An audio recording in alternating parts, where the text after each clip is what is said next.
Welcome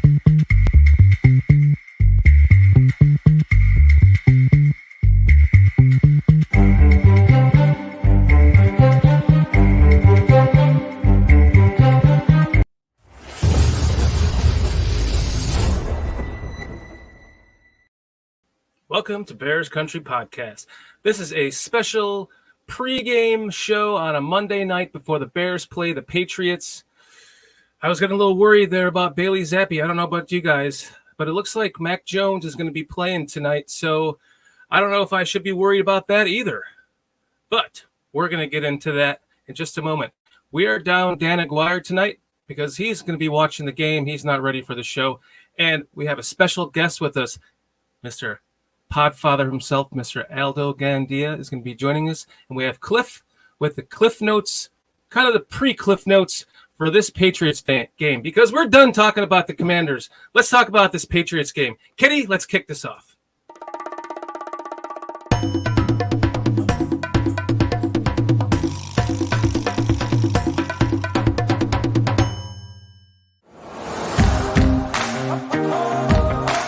Bears Country.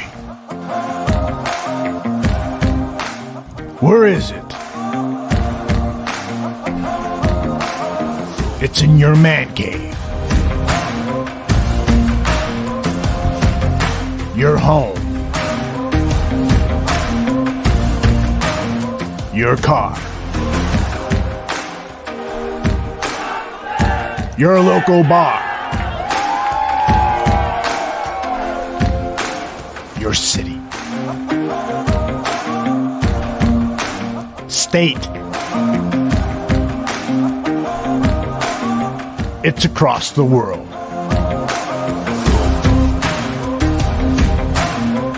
It's in your heart.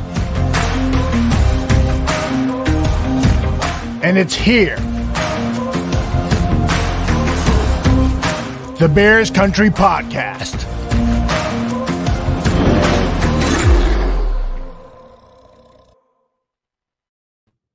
Welcome to Bears Country Podcast. I'm your host, Dan Shortino. We are here with the Podfather tonight, Aldo Gandia. Aldo, can the Bears beat the Patriots?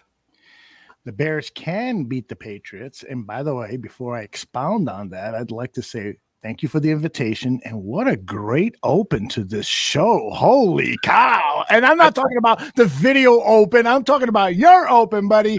You started the show off great. It's called a cold open in the business, and you nailed it. Congratulations. Thank you, man. And but go ahead, please. You.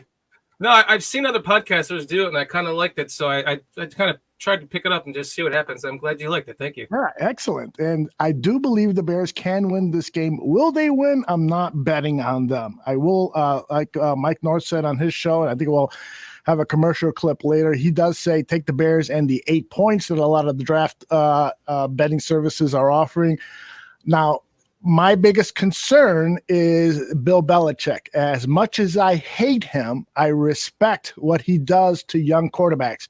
On the radio this morning, I heard a stat from Dan Wiederer, Dan Aguire's arch nemesis as a Bears reporter. Dan Wiederer is always saying something negative or something to caution Bears fans about. And he said that he started studying all of the rookie quarterbacks who played, maybe it was rookie and second-year quarterbacks who have played in Foxborough against Bill Belichick, and the record is something like 3-42. It's like, oh my God. This guy, Belichick, is an assassin to young quarterbacks. So it's going to be interesting to see how he confuses our young quarterback who's already been having trouble. But I'm waiting. I'm waiting for that moment to click with Justin Fields. And I'm waiting for that moment where the receivers don't drop his perfect passes. And I'm waiting for those offensive linemen to play a little bit better and get a little bit better. And maybe we'll see that with this supposed new lineup we'll see at the offensive line. So long-winded answer, yes, they can win. Am I expecting victory? No. So there you go. And don't forget to complete those wide open passes. You know, the one that he missed. Yes. That play I was saying on a different podcast, I think it was last Monday, that it reminded me of the Niners game, that pass to Pettis. I thought he was going to fuck that pass up because he was so wide open, and he actually got it to him. This is just a case of that where you could almost see the jitters in him as he threw the ball. He was like, oh man, this guy is so wide open. And then he just overthrew it. Back to the expounding on the Patriots, what you were saying, that, Trubisky played well in the game that we last played the Patriots, I think in Foxborough with Trubisky in his second year. And that was 2018, I believe. 2018, yeah. He played well in that game. He had that awesome long run. It looked like we were going to actually be able to win that game. And they had Tom Brady at the time. And to your point, Belichick beat us. So this is that moment to where you were talking about the breakout game. I've been waiting for it too. I think we all have kind of been like, where is this?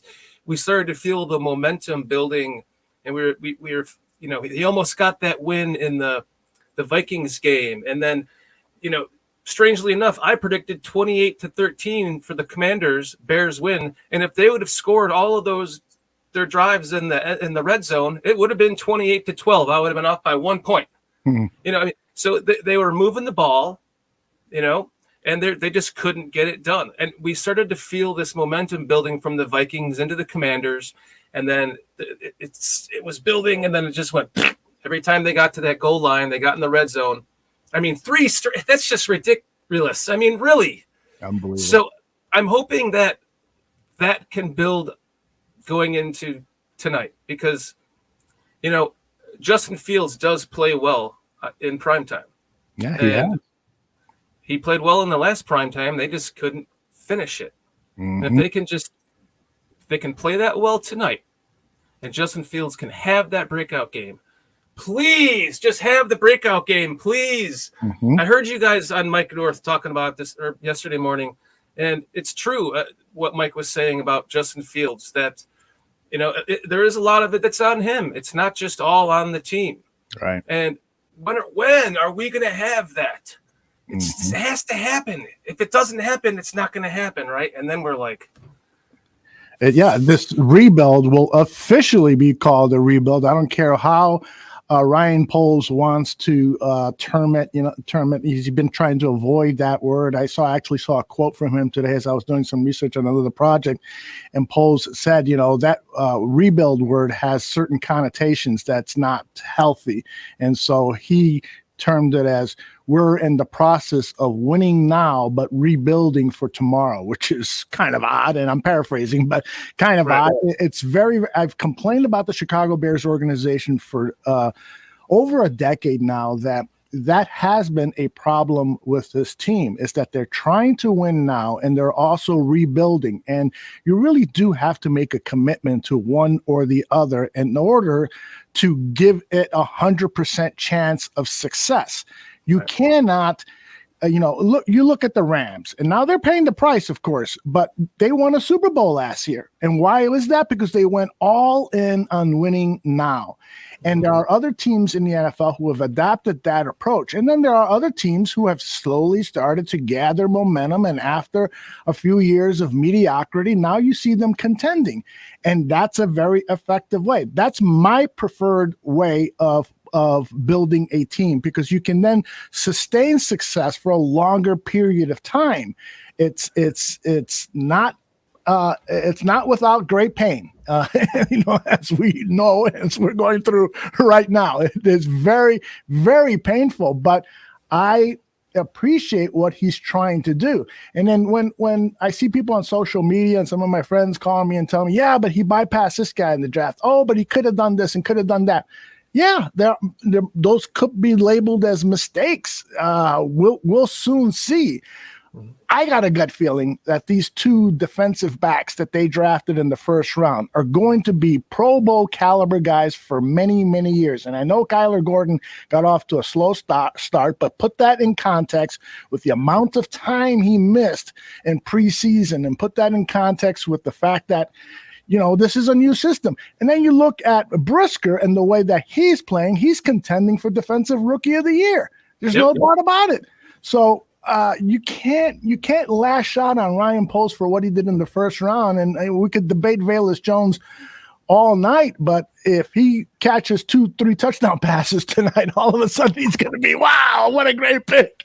If Velus Jones catches four passes tonight and 2 of them are touchdowns and 1 of them wins the game, nobody is going to remember those 2 fucking dropped punts. Exactly. Right? Exactly. If he does it a couple more times, especially if we could start winning because of him instead of losing because of him, all that's going to go out the window. It's a good way of putting it. I mean, if they took him off the punt return duties, right? Mm-hmm.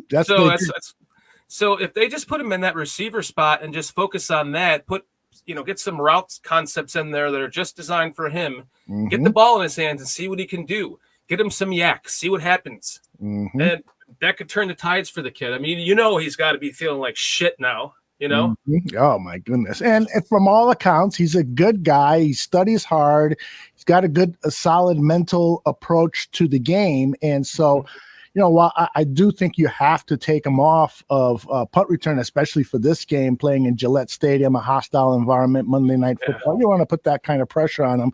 But you are absolutely right. There should be at least a half dozen play calls for him, bubble screens, maybe a deep pass, a crossing pattern. We got to get the ball in his hands because we know what he can do. We saw it in preseason, in his very, very limited preseason when he caught a punt and he almost took it to the house. That speed that he has is eye-popping.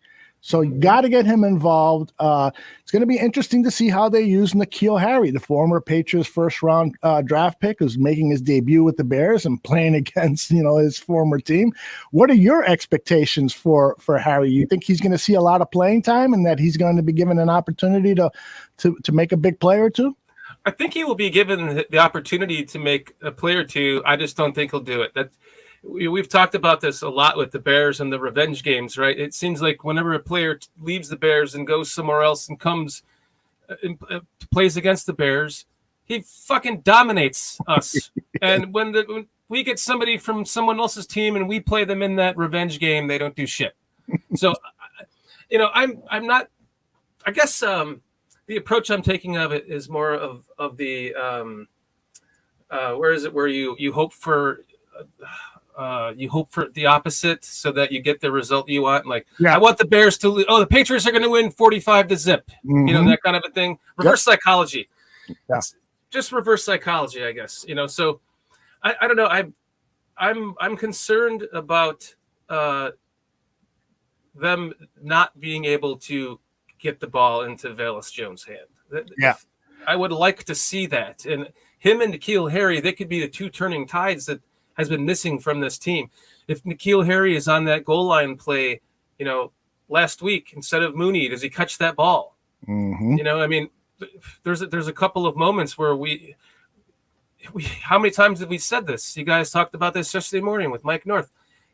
We could easily be, 4-2, or 3-3. I'm betting on 4-2, or even possibly 5-1. Right. The games, it's not like they've been blowouts. Aside from that Green Bay game getting away from us, they haven't been blowouts. So, we're in every game, and so for that, we have to be thankful. And I think that's a testament to the culture that the Bears have built. I mean, we were so impressed during preseason when they went 3-0 and they played with that hits mentality. We saw a team that took on very few penalties in the preseason, and we were all impressed. We were all saying this coaching staff knows what they're doing. They've immediately transformed this team from the Matt Nagy heavy penalties, undisciplined football team. I'm sorry, Aldo. You said the word. I'm not even going to get into that. I have zero thought. I love it. Yeah, that guy. That fucking guy. Yeah. And so, that coaching staff hasn't gotten stupider, but they're going through some growing pains too. There's no doubt about it. This is the big stage. Everyone and we can debate this too. It seems like the Bears continually, with the exception of Fox, they bring in a lot of young people to lead the organization on the field or at Hallis Hall and so forth. And you can debate whether they should have gone with somebody who's had more success at the NFL level than these guys. But I'm still in their corner. I'm still in the corner of Ryan Poles and Eberflus and Luke Getsy and Alan Williams and Richard Hightower, the coordinators. I still believe that they can get this thing done. And Danny Schimmon said it perfectly last week on Bears football. He said, this is what we wanted. We wanted them to blow it up. And with that comes patience. With that comes frustration. And so hopefully they turn that frustration into victories real soon here. And to your point earlier about talking about the teams that have just gone all in, like the Rams and now the 49ers, trading away all these draft picks for McCaffrey. Mm-hmm. All of a sudden now they think that their Super Bowl window is better now with Garoppolo for some reason, so they went all in even more. Yeah. And the Bears kind of tried to do that with the Trubisky trade and then the Mack trade, and then they kind of reset with this Justin Fields trade, giving up picks. And now we're in this regime now that I think treats the picks as gold. Mm-hmm. And that's what I want to see. To your point, what you said a moment ago, let's build this team through the draft. Mm-hmm. Everyone talks about this $100 million that's up in the air for grabs, for the best players next year. I want to see that go into the players that we developed ourselves, and I want to see more draft picks. Yeah. If they end up with a high draft pick and they can trade down and get 2 picks in the first round, that's what I would like to see. Mm-hmm. And just build up this team through the draft. It's what the Packers have done for years. It's what the Patriots do. I want a team that does that. And I think that this is the regime that's going to do that. And I have a lot of faith in this coaching staff too. I don't think the play calling is terrible. I mean, you're seeing, we've talked all about this. There's plays on the field there. Yes. Some of them were plays within plays. Some of them were hot routes that were changed that weren't picked up by Fields. But there's plays there that have been there to be had, and they haven't been. Mm-hmm. And that's just the learning curve to what Danny Schimmon said. It's a process. Mm-hmm. It's what we said last week on Monday night on Bears Country Podcast. Patience is a virtue. Mm-hmm. We need to just, as fans, realize, hey, none of us thought, well, aside from some of us thought I thought we were going to be 11-6, but for the majority of us fans and national media base and local media base thought this team was going to be worse than they are now. So, yeah, we're watching Fields get hit like a hammer or like a nail with a hammer, But exactly. there's still a lot of positives to draw from this. There's still growth that's being had, and at some point this season, it's gonna click, man. I just feel it. It's gonna just one day. We had on. Excuse me for interrupting. We had on Coach T on Dan and Aldo show a couple of weeks ago, and he almost guaranteed that by game 8 or 9 is when you will see that bulb click with Justin Fields. What's also interesting is this has been ringing in my head since I saw it almost a week ago. Yeah, a week ago to the day. I was looking at Kurt Warner breaking down videotape of Justin Fields, and I showed a couple of clips on the Dan and Aldo show, and his mantra for what he was seeing with Justin was, pull the trigger, let it go. And because Justin wasn't seeing that, he's got to realize that in the NFL, those windows of opportunity to complete a pass to your receivers are much, much smaller than they were at Ohio State or in college football. You've got to know where the leverage is. You've got to see, okay, I know my receiver's going in. I see that the defensive back is leaning out on his coverage. The leverage is out. So he's going to have a half a step on him. I've got to fire it. Release the trigger. It keeps echoing in my mind. Release the trigger. Let it go. And Justin hasn't done that. I saw the same thing. I like to watch Kurt Warner's videos too. And I actually used a clip on another show that I did. I was watching yours on Dan and Aldo you're right, and he's right. And what I'm seeing there, though, with my eyes, is someone who realized that he missed the opportunity. He's not looking at throwing the guy open. That's what I'm seeing. I'm seeing on those plays like Kurt Warner's talking about, where you see him go out and then you see that you got to throw it right now. What he's saying, just sling it. He's realizing at that moment he's too late, but he's not. At that moment, you can see when you're watching on the field, he almost starts to get ready to throw it, and then he realizes, shit, I was a fraction of a second too late. Yeah. And he's afraid to throw it to that spot is what I'm seeing.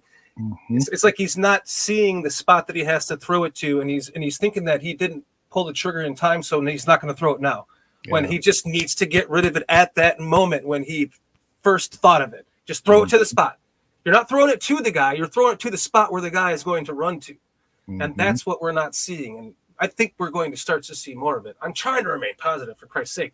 I think there's reason to remain positive. And even if they get blown out today, yeah, it's going to hurt, and I'll be swearing for the next 48 hours and stuff. But there's still going to be reason to be positive just because of the makeup of some of these guys. And I think Justin is a fighter. I like what USMC said earlier about 20 minutes ago in the chat, where he says, Justin just has to man up and prove that he's a better quarterback than Mac Jones.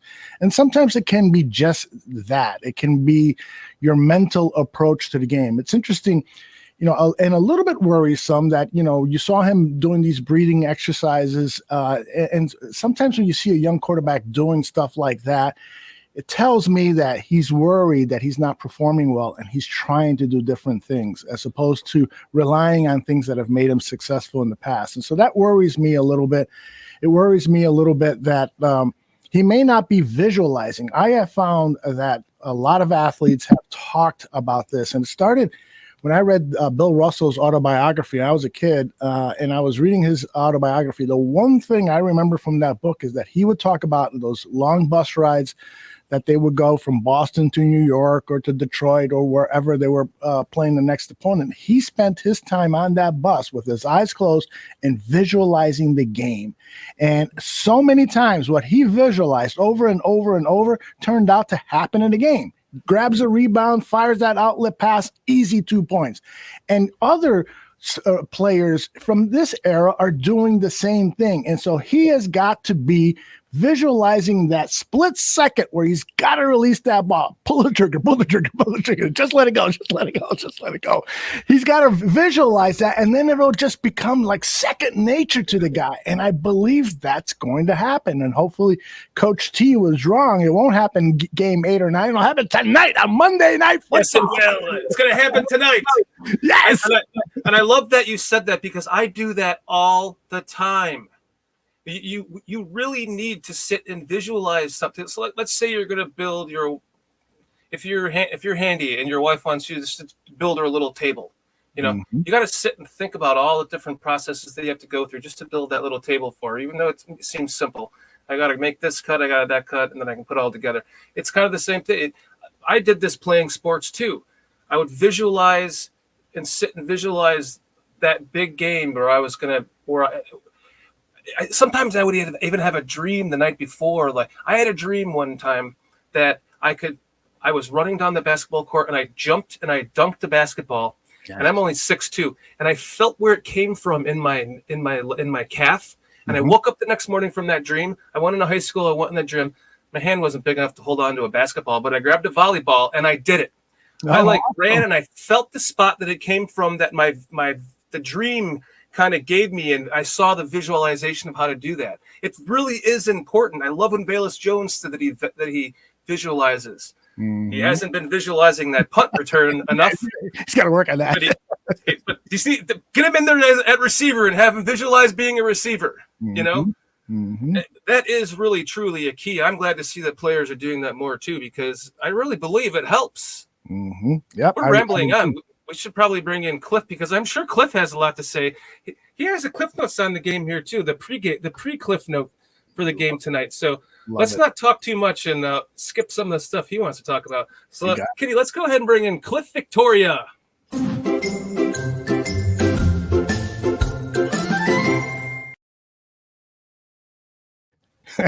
What's going to happen, right, Cliff? Laugh every time. I tried to fix that to say what the fuck is going to happen, and I couldn't do it. It was taking too much time, so I was like, all right, never mind. Well, here, I can say it. What the fuck is going to happen? Well done. Cliff, how you doing, buddy? I'm doing pretty good and happy to be on the show as always. Looking forward to the game tonight. And everybody in the chat, we're going to get you to the game on time. So slightly abbreviated version of Cliff Notes tonight. Make sure we get it done in enough time so we can all watch the Bears beat the Patriots. Maybe. I love the optimism. All right, let's bring up your pre-Cliff Notes. All right, here. We'll get right into it. All right, a little bit talking about the Bears' schedule for the next few weeks. All right, they are at the Patriots tonight, prime time. And then they're at the Cowboys, another tough game. Dolphins are coming to town. That's not going to be easy. Then we get a couple of easier ones. The Lions, who, as Don Burr knows, are not doing what he thought they were going to. We got at the Falcons. They're sort of hit or miss. You don't know what you're getting. Then we got at the Jets. Now, that's sort of interesting because they no longer have Breece Hall. Breece Hall tore his ACL yesterday. So that's a shame. You know, he was really a developing young talent. He's going to be out till next year. And then finally the Packers, and then we go into our bye, week 14. So what do you guys think about that upcoming schedule? Is it scary you, or you think we're going to be okay? I'm not scared of anybody, man. I'll tell you that right now. 11-6, baby. Dak Prescott doesn't scare me. Hell no. The Dolphins, they scare me a little bit because those doggone receivers, man, they got some firepower for Tua. But I'm not, look at how many points they ended up scoring on Sunday Night Football, even with all that great personnel. So really, the Bears defense, which has been playing well on second halves, probably the best second half defense in pro football, should keep us in all of these games. If the offense can manage 20, 21 points, we could probably win every game on this schedule with the exception of the Bills and maybe the Eagles. I really believe that we're that close, even with this roster that is still half-baked. Still not ready, to really compete for a Super Bowl, but we're ready to compete against some of these teams. So to answer your question, Cliff, I'm not super concerned with the schedule. For me, we seem to have luck playing the Cowboys for some reason. I don't know why. So that doesn't really worry me. The Dolphins, that's the game we're all going to, Dan, or Aldo. Yes, sir. Dan, Aldo, my wife, my cousin, and Dan's lovely girlfriend. We're all going to that Dolphins game, so I'm not fucking worried about that at all. We're going to kick the shit out of them in that game. That's right. We're the 11th or 12th man. There's very few games I can remember losing going to, so I'm the luck charm for that. Oh, good. I'll be sitting next to you. I'll place my The Lions, they're putting up a lot of points this year. I don't know. Lions at Bears, usually we seem to win those games. The Falcons, I'm not worried about. That's another game I'm going to because I live near Atlanta. I have Falcon season tickets. I'm definitely going to that. We're having an entourage going to that game. We're going to take up half that stadium because they don't even pack that stadium full of Falcons fans. I mean, any open seat's going to be taken by a Bears fan for that game, so that's going to be a home game. The Jets, I don't know. They just beat the Packers. Of course, the Packers. I don't know what to say about them. I don't even want to think about them. The Eagles and the Bills, realistically, there could only be 3 losses left on this schedule. Mm-hmm. That's how we get to 10 and what? That would be 10 and 7. 10 and 7. I would be off by 1. I'll take 10 and 7. Okay, Mr. 11 and 6. Yeah, we'll see what happens here. Hey, we can go on a run, man. We can go on a run. Hell yeah. Now, one comment about the Packers. I was watching the Fantasy Doctors show. They're doctors out of Miami, and they cover injuries in the NFL, sports doctors. So anyways, they were saying that Aaron Rodgers actually needs surgery on his hand from what they have seen and heard about it. And that he would be out for over a month if he gets that surgery. So he doesn't want to do it right now. So if that's the case, I mean, Packers may continue to have some issues if Rodgers. You know why he doesn't want to do that right now, Cliff? Because he wants to wait for the month before the Bears game so that he can get that fucking surgery done and come back right for that game and then kick our fucking ass at Soldier Field with a hand that just got surgically repaired. Fucking asshole. That's what that guy wants to do. I'm still waiting for the day when Justin wins the game and puts Rodgers in his place. By the way, the inactives have been released by the Bears. 4 players are deactivated. Lamar Jackson, the defensive back, tight end Jake Tongues, defensive lineman Kingsley Jonathan, and wide receiver Isaiah Coulter. Huh. Well, they just brought Coulter up, so that's not surprising. Right. Yeah, but N'Keal Harry's playing now, so. Mm-hmm. Now, go ahead. Sorry. No, I was just going to say, I don't think we'll miss any of those guys. No one is going to say, we lost that game because Isaiah Coulter was inactivated. We're in good shape, hopefully. Exactly. All right. I don't know if you guys looked up weather conditions for the game. They're talking showers and 51 degrees. Fair weather. So let's hope. Let's see another San Francisco game. Yeah. How much showers, though? Like sprinkle or, a Super Bowl, the 2006 Super Bowl downpour? It looks drizzling. It's what it looks like right now. I'll take that. Yep, that's the question. Will it be enough to influence the game? Mm-hmm. Short mention of the NFC North standings at the moment. The Vikings are 5-1. It looks like they're going to run away with the division if something doesn't change rapidly. Packers are 3-4. I mean, they are not doing well this season. Bears are 2-4 going into tonight, and the Lions, who have had a bye, are 1-5. So Lions are the Lions. That's a pathetic organization right there. And they're putting up so many points. I mean, I actually feel sorry. I feel bad for Don Burr. I don't. Anytime the poor guy, he comes out here every year just putting it all out there, man. He's like, this is going to be the fucking year. I'm going to talk shit to everyone, and then we're going to win the fucking Super Bowl, and everyone's going to be like, fuck you, Don Burr, you were right. And here he is, 1-5 again. Once he shuts the fuck up, then maybe they'll start winning. Anytime you're feeling bad about being a Bears fan, just look at him. He's a Lions fan. You ain't lying. That's what I do. All right, here, continuing on. We're doing a good, bad, and ugly, but let's start with the bad. All right, the number one item on the bad is Belichick. He's one of the top coaches of all time. Maybe some of it's dependent on Brady, but he's still a pretty darn good coach by himself. Mm-hmm. If Dan Aguire was on here, I would have him go over how the Bears have only beaten the Patriots once in the last 20 years or so. Mm-hmm. Ridiculous statistics. Since the Super Bowl, I think that's what Dan was saying. Really? Wow. I trust Dan. Yes, he knows his stuff. Oh, shit. So, all right, Belichick, this is an interesting fact. He's tied with George Ellis for wins right now. If he wins tonight, he'll go up 325 to 324 on George Ellis. Mm-hmm. Yeah, that's the sad thing about it, too, because, how many of those victories did Belichick win because he cheated? Seriously. Guys, I can't handle this. Belichick, we're going to go to fucking Foxborough, and Belichick is going to, if he beats the Bears, to take that, it's not the record anymore for George Halas, but to take the wins column from him and go into second place. What the fuck? I mean, why does this kind of shit always happen when the Bears are playing someone? Why? What kind of stars are constantly being aligned for this kind of shit to happen? This makes no fucking sense. We're our football gods, guys. Yeah. We better win tonight. We get up against the Packers and we're tied for this and that. And one more game and the Packers are going to take the lead. We fucking lose in dramatic fashion to them. They take the lead in the series.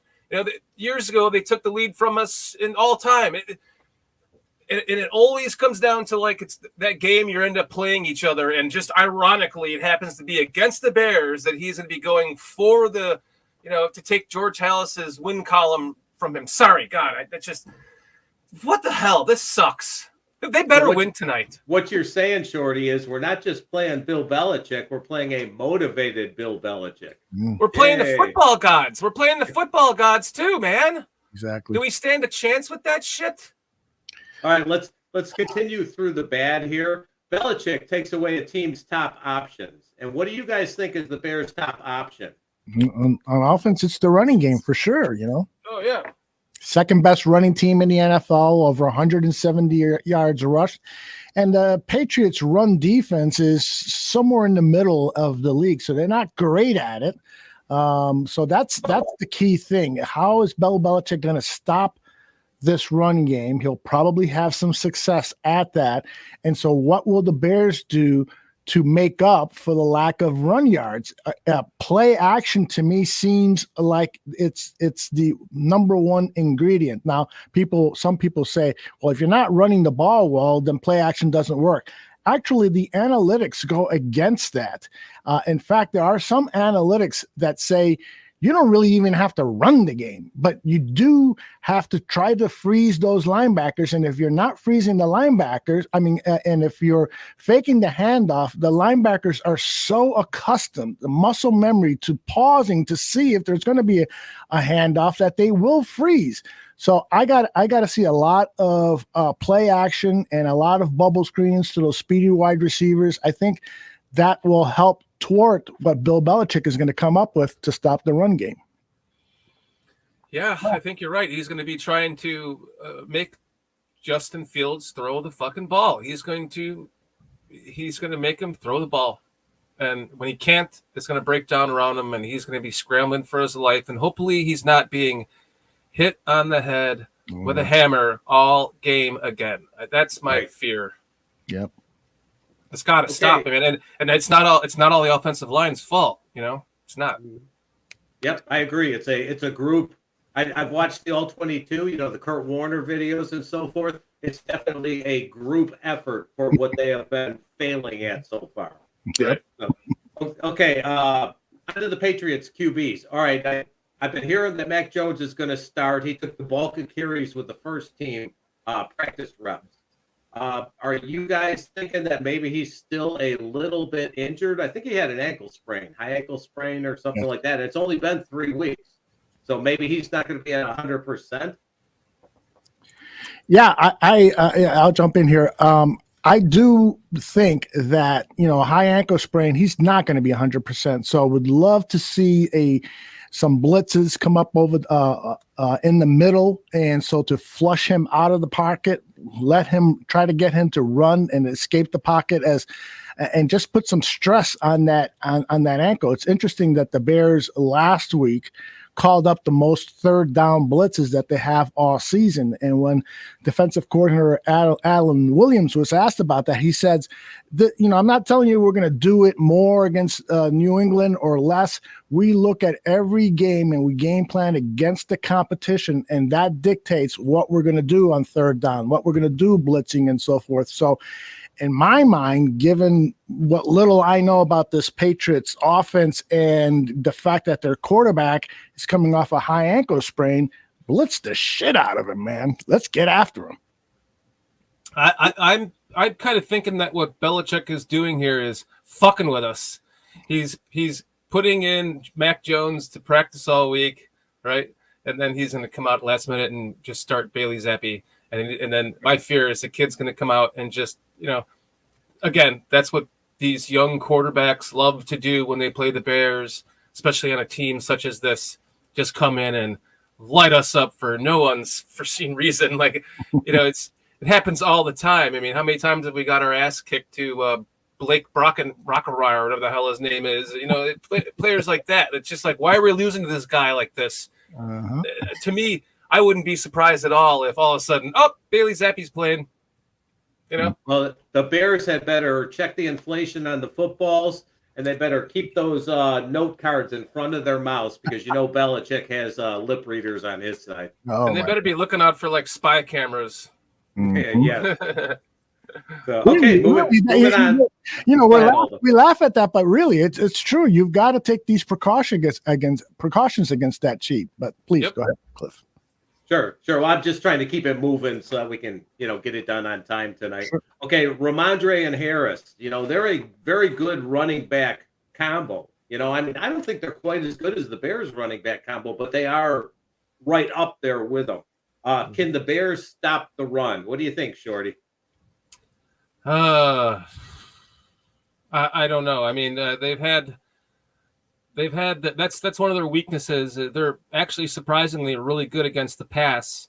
I'm not sure what their ranking is on run defense. I know their pass defense is, I think, in the top 10, but their rush defense is, I mean, actually the last couple of games they haven't had a 100-yard rusher, I think, in like 2 games or something. So I don't know. The way that the Patriots just scare me because of how they scheme things, and they love to take advantage of other teams' weaknesses, and they do it really well. I'm not sure if. Yeah, I guess I could say yes. They're probably going to have a pretty good running game tonight. If I had to, I get so nervous playing the Patriots because you never know how these games are going to go. There's always a moment where you think you have it, and then you lose it. Trubisky with that long run the last time they played the Patriots. He was having a good game. I really thought we were going to win that game. We didn't.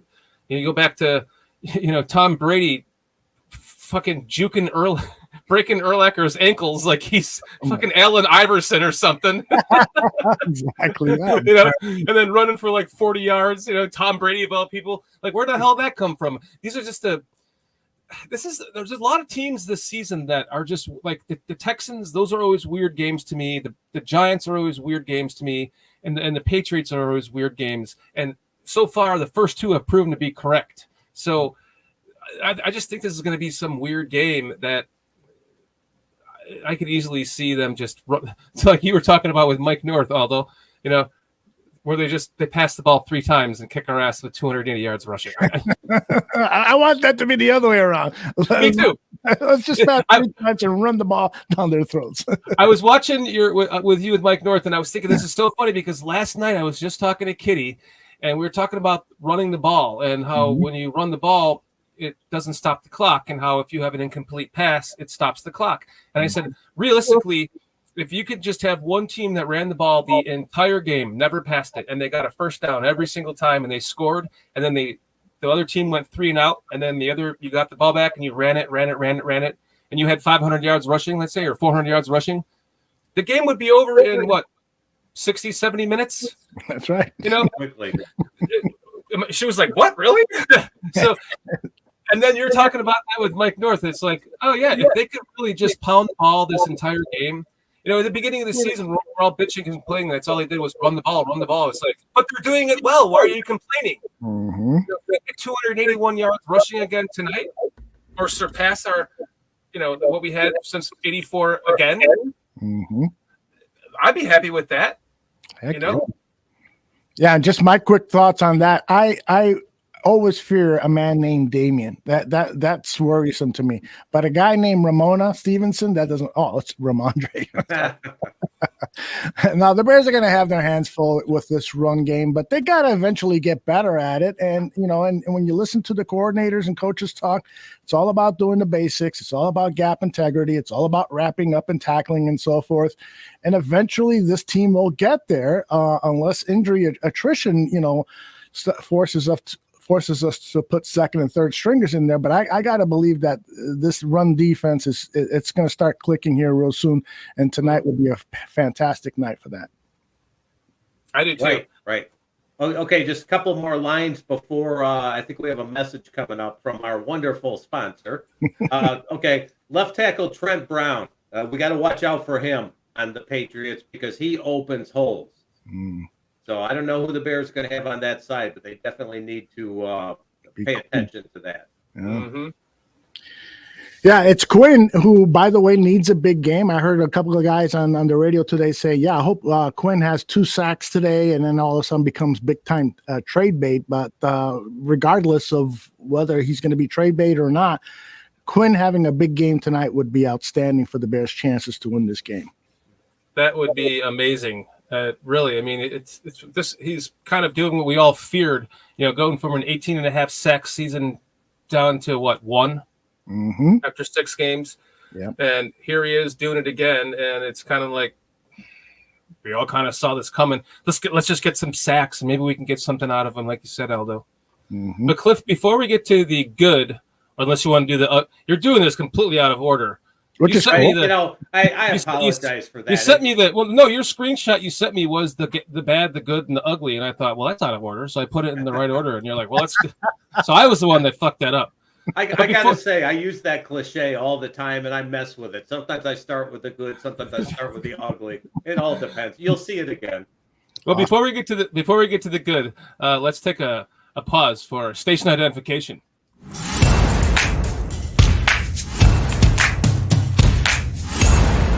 I think the Bears should be 3-3 with any luck 4-2. Period. End of story. Because we have the best running game in football, and that's what I hope. I hope they run almost every play against New England and wear their asses down. Keep the game close with two quarterbacks that I'm not afraid of. There was a game last year where the Patriots only ran the ball like 3 times. Yeah, there you go. They passed it 3 times only. That's what I meant. Yes. Yeah. They passed it 3 times. Put it back in his kitchen, because I'm telling you right now, that Bear game's winnable. It's a winnable game. We're not talking about the New England Patriots, folks. I mean, the New England Patriots. We're talking about the New England Patriots, like another football team. Mm-hmm. Belichick's a great coach, no doubt about it. And you always got to consider that. But I think Eberflus, with execution by the players, they could be 3-3 and 4-2 right now, easily. Mike, you make a really great argument, and I do agree with you that this team could easily, have double the wins that it does now, and so that does say that we're close. During the press conferences this week, Justin Fields stated that he's tired of hearing "we're close, but they are close. The reason they're close, but they didn't win, is partly because of him. Yeah. The nonsense that the quarterback isn't to blame after the quarterback was to blame for everything the previous 4 years sees a bias in my eyes I've never heard before. If you look at his numbers, Justin Fields is 4-13 as a starter. There's no excuses for anybody. But, that overthrow of the tight end stopped us from being a 3-3 football team. And if any luck, the way we played against New York, we should have won. So just execute, and I like the Bears within the 8.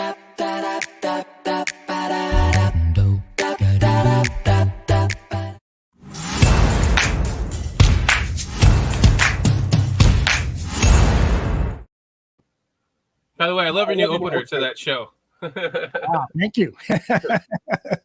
I love putting those together. That's one of the fun parts of the Barroom Network, is doing these video interstitials, they call them, and it's a blast. I want to do more of those. It is. I'm having a lot of fun with this. A little bit I'm doing too. I have something here that I have queued up for when I have Chris Watts on, but I could show you that later. Cool.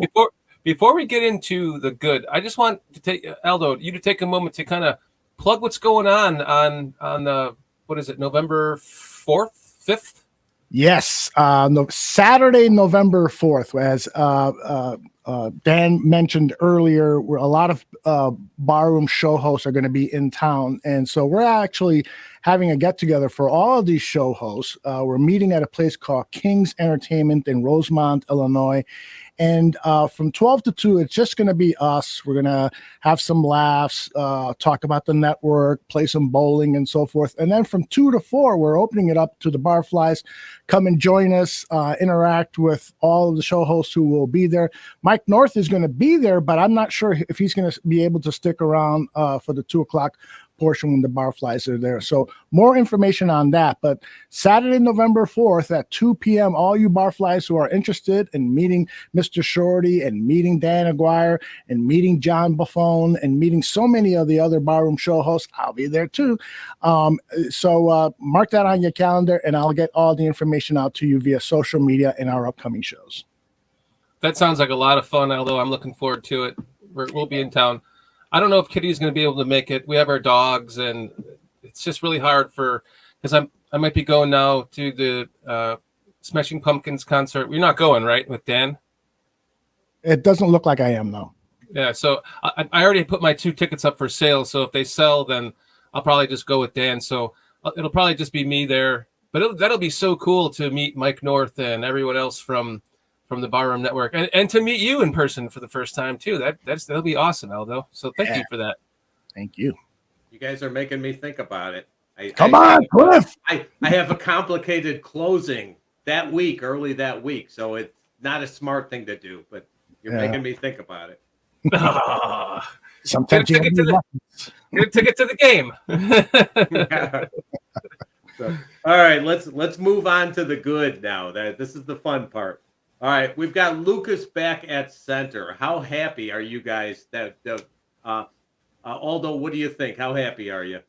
I'm hopeful. Let's put it that way, because he has not impressed me at all in any of his appearances. And I understand the complications. He's right guard, left guard, coming off an injury and so forth.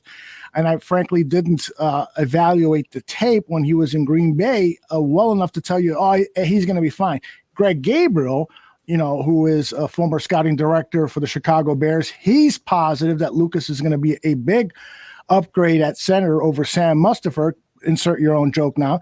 But I got to see it to believe it. I hope that the way he was getting beat on certain plays the last couple of weeks, I hope I'm not going to see that at the center position, because that would be disastrous.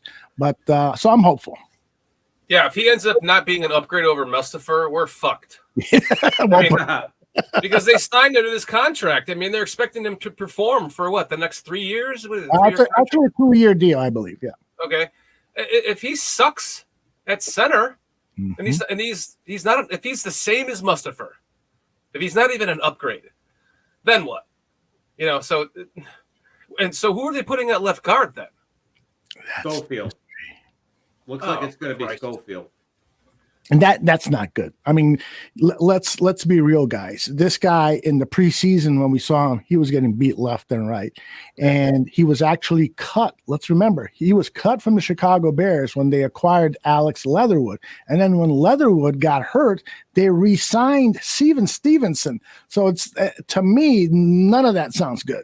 None of that sounds good. So I didn't even know he was on the team until I was like, wait, what is he in the game for? Yeah, so... Well, eventually you're going to have Cody Whitehair back, and Leatherwood may develop into, pulling a Tevin Jenkins on that side of the line. Now, one thing I could mention is that Tevin Jenkins, when he was playing tackle, he was not doing well. And then they moved him over into the guard spot, and look how he improved. So let's hope Lucas is similar. Yeah. I agree. Let's hope. Hope is the key word tonight. Familiarity with the position, right? Let's hope that's what it is. Yeah. Exactly. So, okay, moving on to the wide receivers. You got Nikhil and Velus, which you guys talked about a bit. I mean, I can't stress enough how important I think it is to have a big wide receiver like Nikhil carry for Justin to throw to, and then add Velus speed. So do you guys see an improvement coming tonight from them both being on the field? Go ahead, Aldo. Absolutely, I do. I mean, let's keep it simple, stupid. The old KISS theory. Let's figure out the easy ways to get the ball in these guys' hands. When I went to Bears training camp, and in one training camp, I saw a jet sweep run by N'Keal Harry, and I thought to myself, who's that offensive lineman, and why is he running so fast? This guy was coming around the corner, headed right at us at the stands, and I'm thinking to myself, holy cow, this is like, it was reminiscent of Cordero Patterson when I would see him in Bears training camp. Huge body, running very, very fast with the football. I like that. I expect to see that play called early in this game, and him barreling over his former teammates. That would be a fire setter starter. So I'm excited about both of these guys being in the lineup, and hopefully potentially each getting at least 6 touches each. God, I'm excited too. And I was envisioning the same play with Velus Jones. Remember the one that EQ St. Brown ran? I think it was the first or second game of the season. Yes. That jet sweeper. It was our perfect play. I didn't even know he was getting the ball. And I remember thinking, in fact, I said it, that play was designed, that had to be for Velus Jones, and he wasn't in the game because he was injured. I would love to see him in that with that speed, just taking it around the end and see what happens in there. There has to be some plays in there designed for him like that. Now, Smith Marset was on the field 40% of the time last week. 40% of the snaps. So that's a lot of playing time for Velus and Nikhil to fill in. Absolutely. All right, moving along. Bears coaches are learning. We've had the mini bye now, which actually came at a great time for the Bears. Let them reflect on everything. And I think it was good for the coaches, too, because they get to study their own video and see how the team is doing. Have you guys seen improvement from the coaches? What do you think, Shorty? Have the coaches improved during the season so far? I think they have. I mean, they started off running the ball. I was pretty happy with that. I thought they were just trying to let the offense come to Justin. Let's just get the running game established and see how it develops from there. And I think that that's what kind of what they were doing, and they're trying to get this passing game developed. I like some of the plays that they're running on offense. If you're watching them, like we talked about, there's plays that are there that are open that just they have to be had. You have to take them. One or two each week. Yeah, it's just a learning process, and we're going to get there. The defense, like you said, Aldo, is one of the best in the league. I mean, especially in the second half. I mean, you can almost count them to shut them down in the second half. So if we can just keep the Patriots from scoring in the first half or keep it to a minimal, a field goal or so, and get into the second half, I'm confident with our defense, with the adjustments that this coaching staff is able to make. I really do believe that this coaching staff, like you're saying, Cliff, is learning. They're getting better as this season is progressing. Of course, they're making some mistakes, but they're not making bumbling idiot mistakes. Like they're not making clock management issues like we're seeing happen in Denver. They're not doing stupid stuff like that. You're seeing the hits principle take effect. You're seeing it work. You're seeing Kyler Gordon get better. Everyone was shitting all over him the first couple of games, and he's getting better. Which I kind of wanted to ask. It's way off subject, but I can't wait to see who's going to guard Tyreek Hill when we play the Dolphins. Could that be Gordon? Because if he's good enough by then, that could be a good matchup. But that's a side note. But Gordon is getting better. Brisker, right, Aldo? Yep. I mean, god damn. If these two can be all pro, at this point there is no Pro Bowl anymore. So what does it matter? If you're an all pro, that's all that matters. Just make it as an all pro every year and you're golden. That'll get you into the Hall of Fame even. So, I mean, the defense, I do think they need a pig on the defensive line. They need that Ted Washington. They need that, Vince Wilfork. I think if they had that, they would get a little bit more out of Armin Watts. I think he's serviceable as 3-tech. But all in all, I mean, we were missing, Jalen Johnson for a couple of games there too, and he's back now. He's getting back into form. So that guy's a shutdown corner, man. He really is. Really is. So the coaching staff, I think the team is taking to them. The coaching staff is learning, and they're getting better.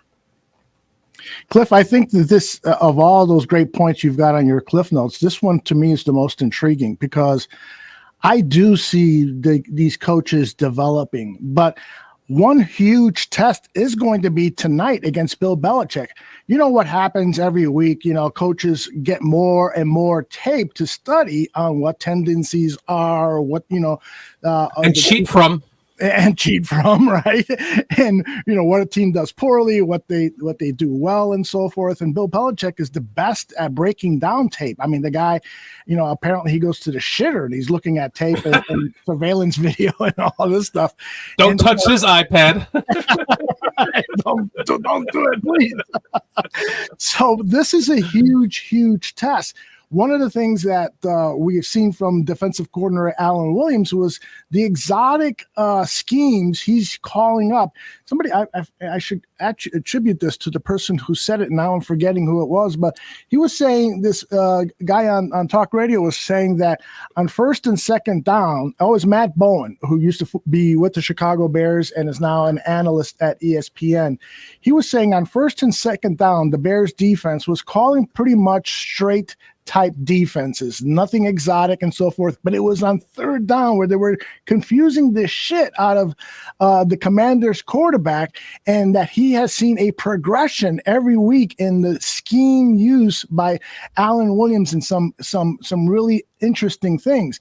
And then with Luke Getsy, there's been some things too that I had no problem at all. I mean, a little nitpick here or there with the play calling from Luke Getsy against the Washington Commanders. But for the most part, I really thought that he did a good job of calling plays. It's all about player execution.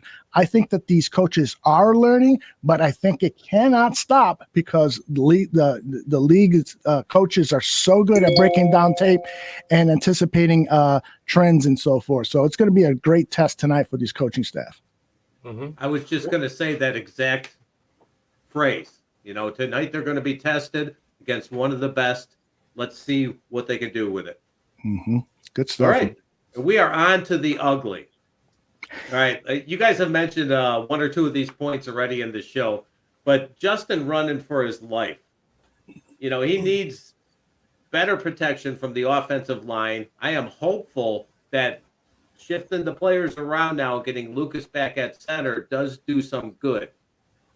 Do you guys think it's more important to change players around and keep changing till you hopefully find something better on the offensive line? Or do you want to see the same five continue to play together and grow? Aldo, you take it. I worry, when you're making a lot of changes on the offensive line. I mean, even Charles Leno himself said it when this guy really had a better than average career in the NFL. He had a poor 2019 season, but when he was asked about his time here, he says, it was a challenge because I had a different offensive line coach just about every year. At the left guard position, I had different guys. Cody Whitehair one week and then somebody else another week and so forth. And so that was a bit of a challenge for an offensive lineman. Now, maybe he's offering up excuses, but since I've been following this game, I've learned that cohesion in the offensive line is the most important element of keeping guys together and flip-flopping them around and so forth. And they have the practice tape. So they've seen what these guys in the practice squad, they've seen how they're going up against the first stringers and as part of the scout team. So if they're not impressed about how they're blocking against the starters, Mohammed, Quinn, and so forth, then what type of confidence should they have going up on a Monday Night Football game against the Patriots? So I'm a little queasy about this whole thing with the offensive line, and I just hope Schofield, for one and first and foremost, I hope he proves me wrong and has a stellar game tonight. I agree, although I hope Schofield, shuts us up and plays well tonight. And to answer your question, Cliff, I don't like, and I agree with you, Aldo, I don't like to see this shuffling around all the time on the offensive line. You do need that cohesion to be built on an offensive line. I mean, we've all heard offensive linemen talk about how important that is. So, but you get to this point where you're down a Cody Whitehair, like another 2 games now? So we are going to get him back, which is hopeful. But then we're stuck putting a guy who's, we signed to play center, whose hand isn't ready, shifting him over to left guard. He's playing a different position. It's a little bit different blocking techniques for him. His body style maybe more for that stout, that center of the line. There has to be some kind of shuffling going on here when you're having that kind of interior. And it's not all that bad, to what Mike North said again, Aldo, on your show yesterday morning, that it's not all. The offensive line is actually ranked 8th in pass blocking. And I know that sounds strange to hear. And if you haven't heard it, go check out Mike North's show on Barham Network on the Sunday mornings. It was a great one yesterday of just Mike North talking about how it's the amount of time that you have with which to block. So the grading goes by did you set up your block in time to give enough time to pass the ball? And that's what we're talking about, like Kurt Warner saying, just sling it. Right. He had the time right there, boom. But then he holds on to it too long, he gets sacked. Or, by the way, he took not only 5 sacks last week, but 12 hits. So with the way he was getting fucking hammered like a nail for the 18th time, I mean, even on some of those, even on the touchdown pass, he was drilled into the ground. That kind of shit takes its toll on you throughout the course of the game. He was hit 12 times on top of being sacked 5. That's basically 17 sacks with how he was being hit. Mm-hmm. So if you can reduce that by, yes, him getting rid of the ball faster, but the offensive line, to me, there has been that interior of the line hasn't been working. And I'm hoping that if we can get Patrick back, I really don't know what the problem is with not putting Tyree Carter out there. Maybe he's not picking up stuff well enough, or there's stuff we're not seeing. But shit, the kid played well in training camp from every video that I saw, and I wasn't there. I know you were, Aldo, but I wasn't there. And I know it's just watching a video, but the kids seem to have the leverage and things you're looking for and able to keep people, from getting past him. I'm curious to see what they have in him there. Maybe they're waiting to unlock him. Maybe there's something we don't know about it. But Schofield, I'm hoping, can hold down, at least if we can just move forward with this offensive line, Jones, Schofield, Patrick, Jenkins, and Borum for the rest of the season, that would be perfect, right, guys? I mean, that's what we want. We want to see this develop and gel. Shit, we don't want to see Schofield fail. We want the kid to do well. So, yeah, go ahead. No, I was just real quickly that this experiment that they're doing with Braxton Jones at left tackle and Larry Borum at right tackle, they're going through growing pains like every newborn does, right? But these two guys could be our offensive tackles for the next 10 years and be playing at a very high level. This investment of giving them playing time and getting them to know the NFL game, how fast it is, what they need to improve on, and so forth, is a great investment. Let's just hope Justin Fields survives it. Yes. Good point. What are your thoughts, Cliff? Well, I definitely think that it feels like it's been forever with this offensive line screwing up. We're only in game 7. So I try to remind myself of that fact. Let's see what they're like in game 15. Mm-hmm. So let's give it a little bit more time, even though I think it hurts all of us to see Justin on his back every other play.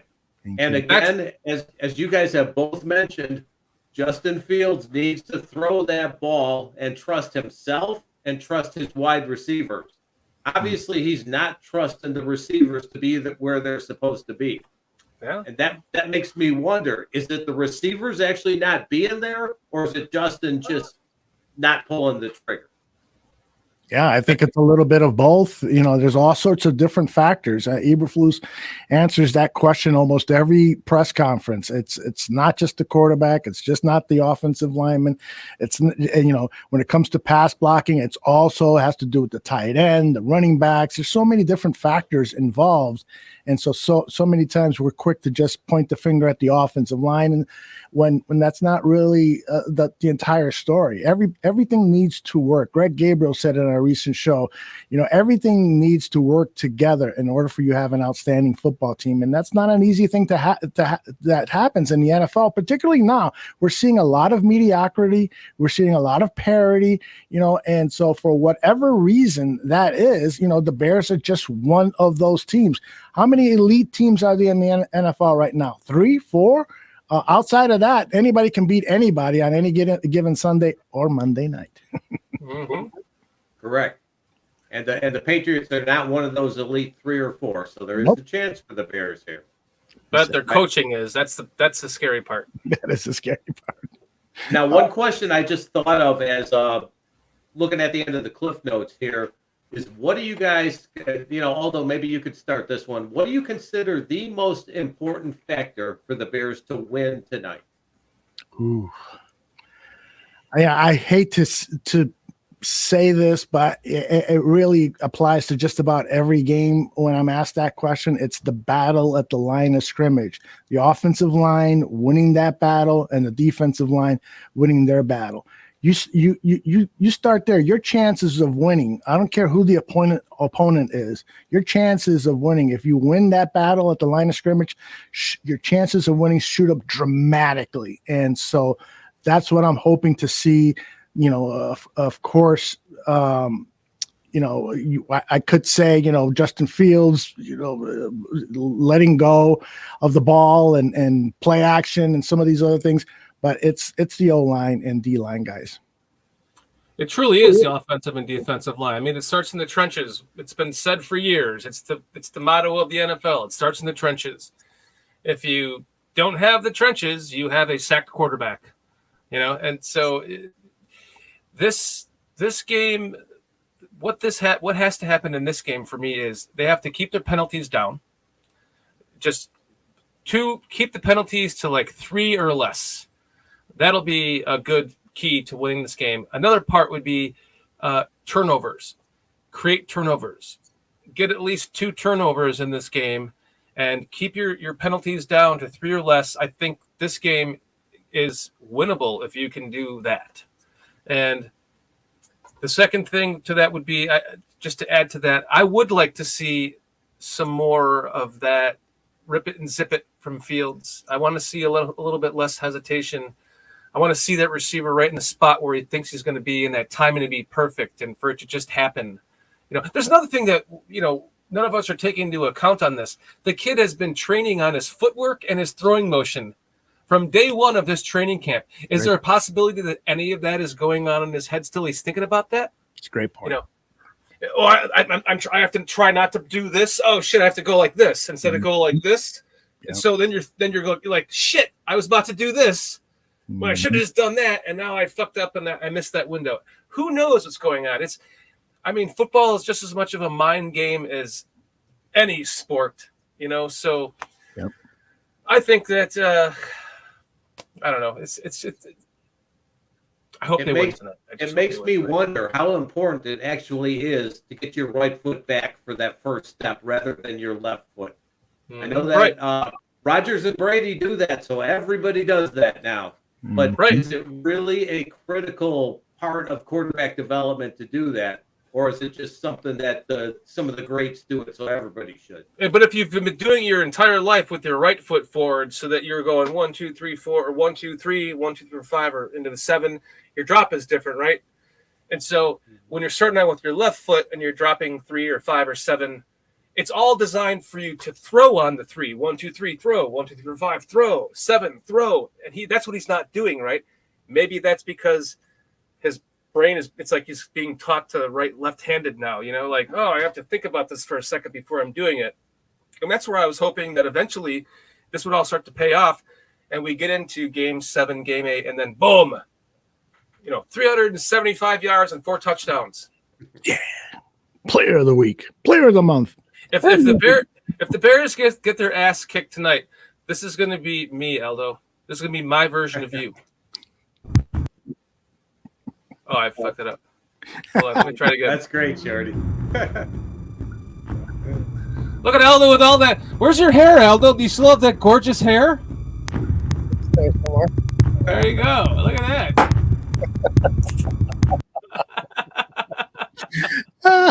I did that video after the Bears drafted Mitch Trubisky. I was so upset.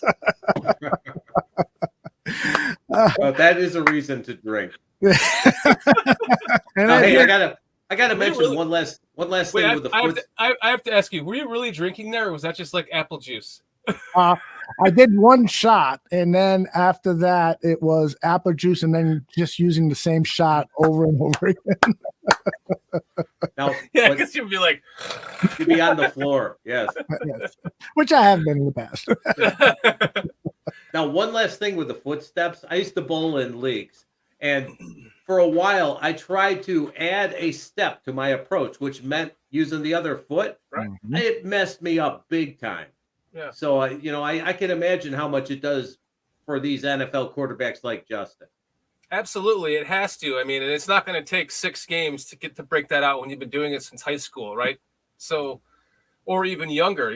Who knows how long he's been doing it with the right foot forward, being taught that way, and his throwing mechanics. I mean, trying to tighten that up. I sometimes I can see it's almost like the pass that he overthrew to Griffin in the end zone last week.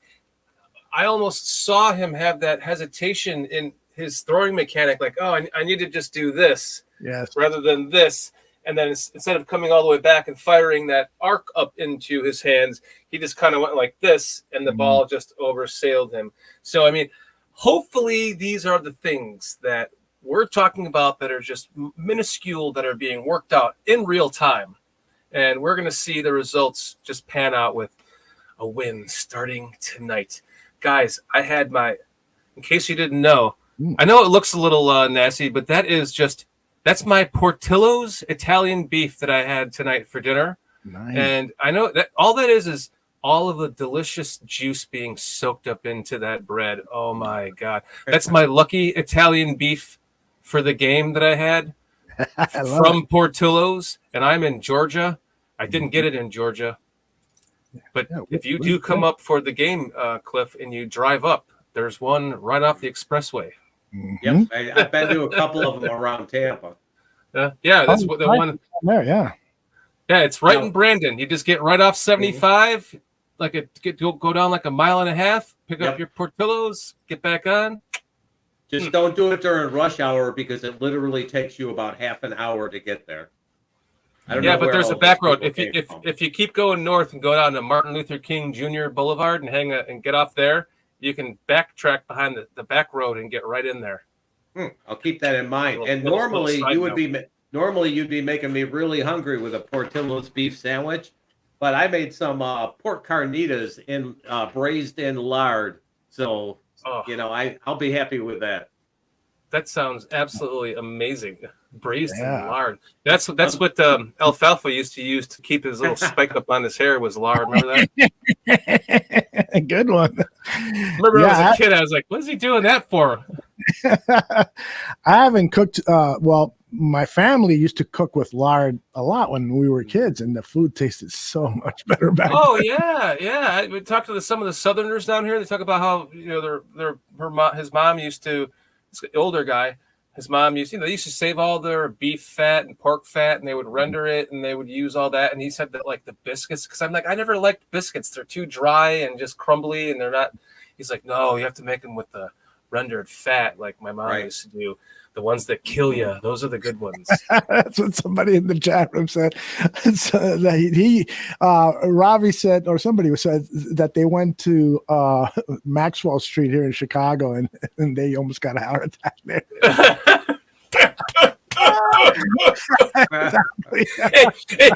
With that, should we wrap up the show with the predictions for the game, guys? Bears 72, Patriots -10.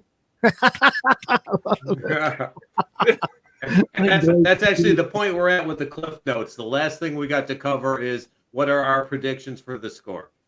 72 -10 Bears. We really have to do this. You don't have to do anything other than watch the game, which I'm sure everybody here is going to do. Here, I'll go. All right, if the rain is bad, I'm going to say 17-13 Patriots, unfortunately. If the weather doesn't play any effect, I'm going to say 24-17 Patriots. And you know what? I really hope I'm wrong. Yeah, good. I'm going to say that the Bears cover at the. I already laid a bet. They're getting 8 points, and so I think they'll cover. Hopefully, they'll win outright. I hope so too. I have some weird score in my head, like 23-19 or something. I don't know why. Or something like that. Yeah, maybe something weird like that. But that would cover the score, and you would win your bet, Aldo. Yeah, I love that. Yeah. But they would still lose. They would still lose, which would suck. I mean, come on. We got to get a win tonight, guys. Yeah. We need to get that. Beating the point spread doesn't help when you want the team to win. Right, right. It just helps your pocketbook. Right. A lot of people I've said, well, I don't care if they win or lose as long as Justin Fields improves. But the thing is, we could have both.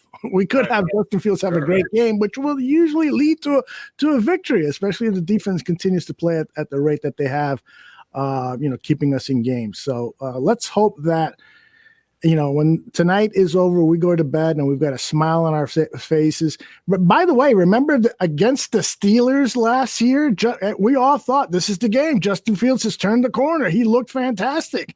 Threw for like 3 touchdown passes, if I remember correctly. So, give us that again, Justin, please. That's what I'm looking forward to. Let's get in prime time. Let's shut everyone up, Justin. Mm-hmm. Shut everyone up.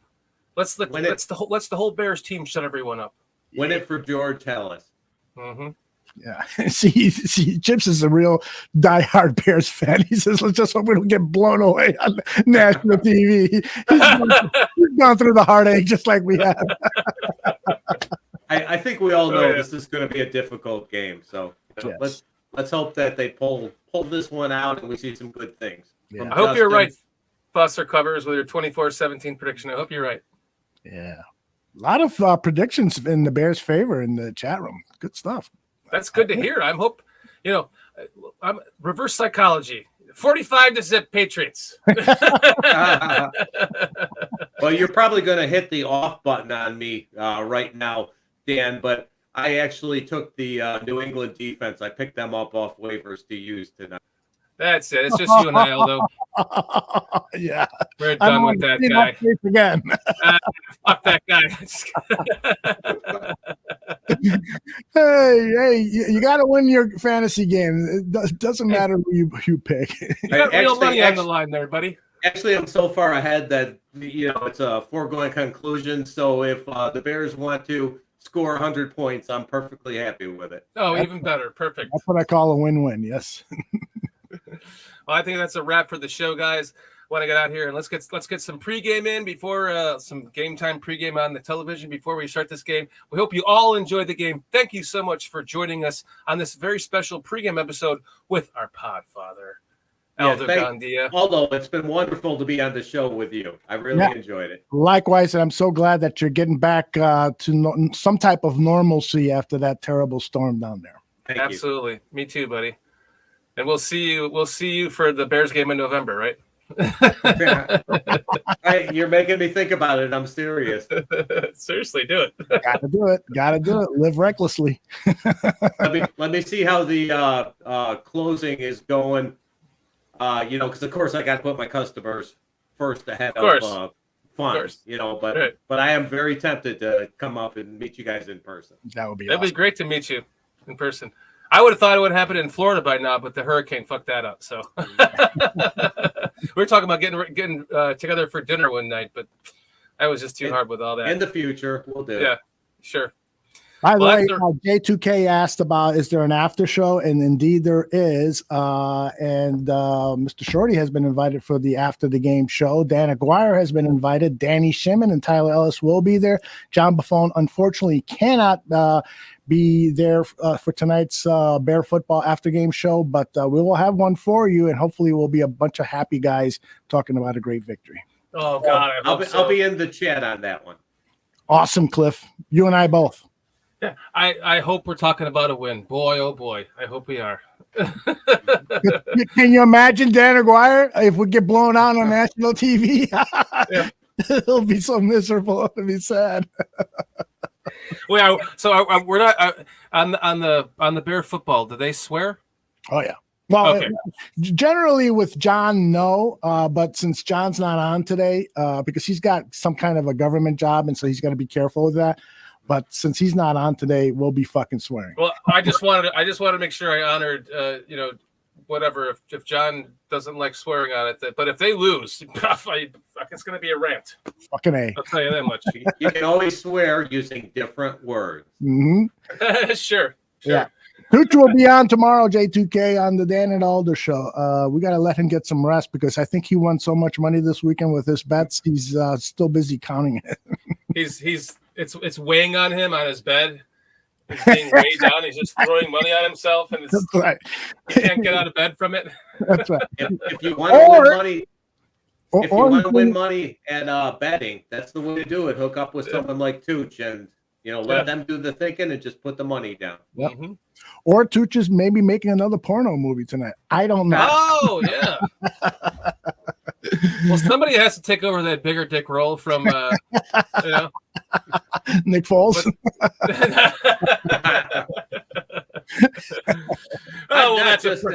I'm not just an NFL quarterback. I have a big dick too.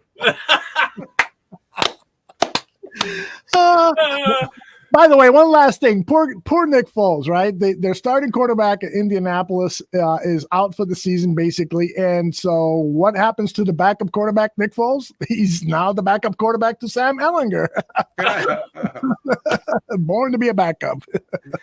Oh God! All the guy does, he's such a consummate pro too. Yeah, he is. He talks about retiring before too, and here he is now sucking this quagmire backup. A fucking Super Bowl MVP. If you want to pay me millions of dollars to hold a clipboard, okay, sign me up. Sign me up. He might have the best job of anyone in America right now.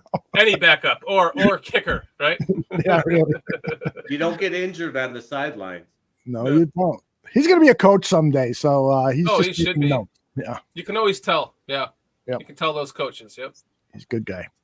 Well, guys, that's a wrap to the show. We hope you enjoyed this version of Bears Country Podcast on the Barroom Network. Please make sure that you like and subscribe to the Barroom Network, and as well, Bears Country Podcast. We have our own YouTube channel. Please make sure you go check that out as well, and like and subscribe because we have additional content over there as well.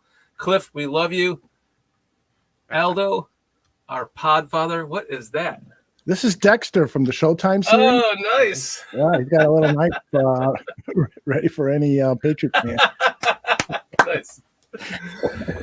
Aldo, our Podfather, we want to thank you so much for joining us on the show tonight. This has been a pleasure. It's always so great to talk to you. You are welcome anytime you want to come on the show. Please do. Thank you very much, guys. Great show.